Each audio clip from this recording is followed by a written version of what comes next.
देखो, एक आदमी हमारे धर्म का था आधा, और बदल के जब उस धर्म में चला गया तो आज देख लीजिएगा उसकी क्या पूछताछ हो रही है। जानते हैं ना उसको, नाम लेना जरूरी नहीं है।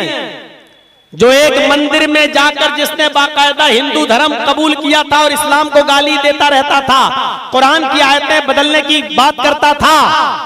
अरे जो हमारे हिंदू भाई आज तक दलितों को, अपने हिंदू भाइयों को हिंदू धर्म में जगह नहीं दे सके, वो हम मुसलमानों को अपने धर्म में कहां जगह दे सकते हैं। जो आज तक अपने दलितों को हक नहीं दे सके हैं, आज भी किसी मंदिर में दलित और ब्राह्मण दोनों एक जगह पर एक मूर्ति के नीचे दोनों आज भी पूजा नहीं कर सकते हैं। जो अपने दलितों को नहीं अपना सके हैं, वो मुसलमानों को अगर घर वापसी करके तुम्हारे यहां पहुंच जाएं तो उनको जगह दे देंगे? नहीं, हो ही नहीं सकता। हमारी बेटियां बहुत बड़े धोखे में हैं, हमारी बहनें बहुत बड़े धोखे में हैं, जो आज उनके साथ लव और प्यार का चक्कर चलाकर प्यार के पैंग को आगे बढ़ा रही हैं। जो लोग अपने समाज को इज्जत नहीं दे सके, अपनी समाज की लड़कियों को इज्जत नहीं दे सके, वो तुम ये समझती हो कि तुम्हारा धर्मांतरण करने के बाद वो तुम्हें इज्जत देंगे? नहीं, धर्म बदलवाएंगे, इस्तेमाल करेंगे, 2-3 बच्चे पैदा करेंगे और तुम्हें तलाक दे देंगे, छुड़वा देंगे। यहां बाप से नाराज, वहां घर वालों ने भी निकाला। नतीजा ये निकला, न मरने के बाद तुम्हें कब्र की मिट्टी मिलेगी और न मरने के बाद तुम्हें उनके धर्म के मुताबिक चिता में जलाई जाओगी। नतीजा ये हुआ, न खुदा ही मिला, न विसाले सनम, न इधर के रहे न उधर के हुए हम।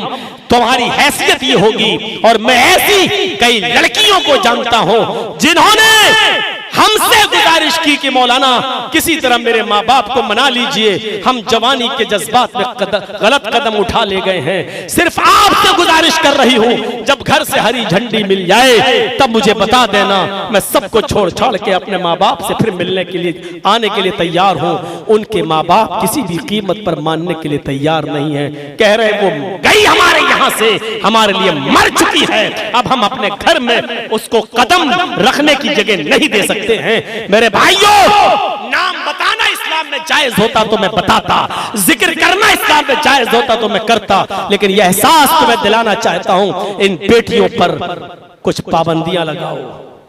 मोबाइल और दूसरी चीज पर्दा। इतनी छूट मत दो मोबाइल की कि आपकी बेटी रात के 12 और 1 बजे तक भी मोबाइल चलाए। ये छूट तो आप अपने बेटों को भी नहीं दें। आपके बेटे 12 बजे के बाद आपके घर में आ रहे, क्यों? आपकी बेटी 12 बजे रात तक फेसबुक और व्हाट्सएप और मैसेंजर चलाती है, क्यों? कौन है इसका जिम्मेदार? और ये सारी चीजें आगे चल के खुराफात खड़ी करती हैं। ये प्लानिंग बहुत गहरा चुकी है कि मुस्लिम लड़कियों को अपनाओ, बच्चे पैदा करो और उनको छोड़ दो। प्लानिंग नहीं समझ पा रहे हैं आप? हमें और आपको समझने की जरूरत है। जैसे मदरसा चला दिया जाता है, मस्जिद की कमेटी बन जाती है, तैयारी करो, जब लड़की बालिग हो जाए तो जल्द से जल्द पूरा समाज उस लड़की का घर बसाने की तैयारी करे और उसकी शादी करा दे। जहेज जैसी लानत मुआशरे से बंद करो। ये समाज के चौधरी, मुखिया, सरपंच लोगों की जिम्मेदारी है कि अपने गांव से, अपने समाज से बंद करें इसको। 25 साल का जमाना लंबा जमाना होता है। मौलाना जर्जीस 25 साल से आपके बिहार, बंगाल, उड़ीसा, कर्नाटक का दौरा कर करके थक चुके हैं। 25 साल की जिंदगी में अभी तक जहेज जैसी बदतरीन लानत हम खत्म नहीं कर सके अपने मुआशरे से। कितना असर पड़ा? अगर कोई पूछे कि जर्जीस साहब 25 साल से तकरीरें कर रहे हैं आप बिहार में, कितना फर्क पड़ा परसेंटेज के हिसाब से बताइए, तो हम ये नहीं कह सकते हैं कि 5% भी फर्क पड़ा हो जलसों का। 25 साल के इस लंबे कैरियर और मुद्दत में एक जहेज जैसी बदतरीन लानत हमारे मुआशरे से खत्म नहीं हुई है। आज भी गरीब से गरीब लड़की की शादी होना है तो कम से कम बाइक चाहिए, मोटरसाइकिल चाहिए, या मोटरसाइकिल नहीं दे रहे हो तो दुकान पर बैठने के लिए 5-6 लाख रुपए का चेक चाहिए। और होता क्या है, साहब दुकान पे बैठेगा, आप ही की बेटी के लिए तो कमाएगा। भीख मांगने की इससे ज्यादा अच्छी स्टाइल हो ही नहीं सकती है। जरा तसव्वुर करो कि 25 साल की मुद्दत में कितने मदरसे बन गए, 25 साल की मुद्दत में कितनी मस्जिदें बन गई, 25 साल की मुद्दत में कितने छोटे छोटे बच्चे आज बड़े हो गए और वो शादी करके बाप बन गए। लेकिन नहीं चेंजिंग आई तो ये चेंजिंग नहीं आई कि 25 साल पहले भी जहेज चलता था, 25 साल के बाद भी जहेज चल रहा है। इतने मदरसे, इतने उलमा, इतनी मस्जिदें, इतने उलमा सब होते हुए, लेकिन जहेज जैसी एक बुराई आज हम अपने मुआशरे से खत्म नहीं कर पा रहे हैं। हम एक दूसरे के हरीफ बने हुए हैं, एक दूसरे के दुश्मन बने हुए हैं। आज हालत यह है कि इस्लाम ने वो तरीका बताया था कि तुम्हारे घर में खैर और बरकत हो। अल्लाह के नबी ने फरमाया, आए अल्लाह मेरी उम्मत के जो अफराद सुबह सवेरे फजर की नमाज में उठें उनके कारोबार में बरकत देना। रिज्क की बरकत फजर की नमाज से जुड़ी हुई है, सुबह उठने से जुड़ी हुई है। आज हमारे घरों में बरकत नहीं। हम गौर करें कि हम फजर में बेनमाजी तो नहीं है, फजर में सो तो नहीं रहे हैं, लेकिन आज हालत यह है कि एक चाय की दुकान यहां खुली हुई है तो उसने देखा कि अच्छी चलने लगी है तो दूसरे ने उसके बगल में अपनी चाय की दुकान खोल ली। आज हालत यह हो चुकी है कि कंपटीशन का ऐसा दौर चलने लगा है कि हम किसी को खुश नहीं देखना चाहते हैं, हम किसी को खुश नहीं देखना चाहते हैं। हमारी आदत बिल्कुल कुत्तों जैसी हो गई है कि गांव में एक बैल मरा पड़ा था, गांव में एक बैल मरा पड़ा था और एक कुत्ता उसको नोच नोच के खाने की कोशिश कर रहा था कि इलाके के दूसरे कुत्ते आ गए, उनको बदबू लगी, वो आए और उस मुर्दा बैल को खाना चाहते थे, लेकिन ये कुत्ता भौंकता है उन कुत्तों के ऊपर और भौंक भौंक के उन कुत्तों को भगा देता है और किसी भी कीमत पर इस मरे हुए बैल का गोश्त खाने नहीं देता।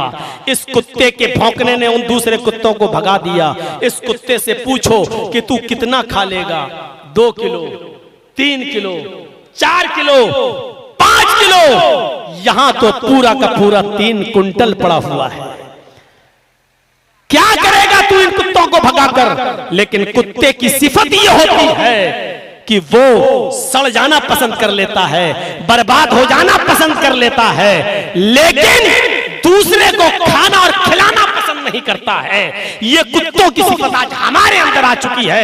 हम पढ़े लिखे आलिम तो बन गए हैं, लेकिन कुत्तों जैसी सिफत हमारे अंदर आज भी भरी पड़ी हुई है। हम कुत्तों की सिफत से आज भी मुज़य्यन हैं। हमें अपने आप को इस्लाम के अंदर पूरा का पूरा दाखिल करना पड़ेगा और कुत्तों की सिफत से बचना पड़ेगा, वरना हम मौलाना तो कहला सकते हैं लेकिन इस्लाम के मिजाज से वाबस्ता मुसलमान नहीं कहला सकते हैं। हमें इस्लाम ने पक्का सच्चा मुसलमान रहने के और बनने की तौफीक से नवाजा है। हमें चाहिए कि तुम्हारा भी मदरसा चले, हमारा भी मदरसा चले, आपके मदरसे से भी उलमा पैदा हो, हमारे मदरसे से भी उलमा पैदा हो, इधर से भी काल अल्लाह काल रसूल की सदाएं निकले, इधर से भी काल अल्लाह काल रसूल की सदाएं निकले।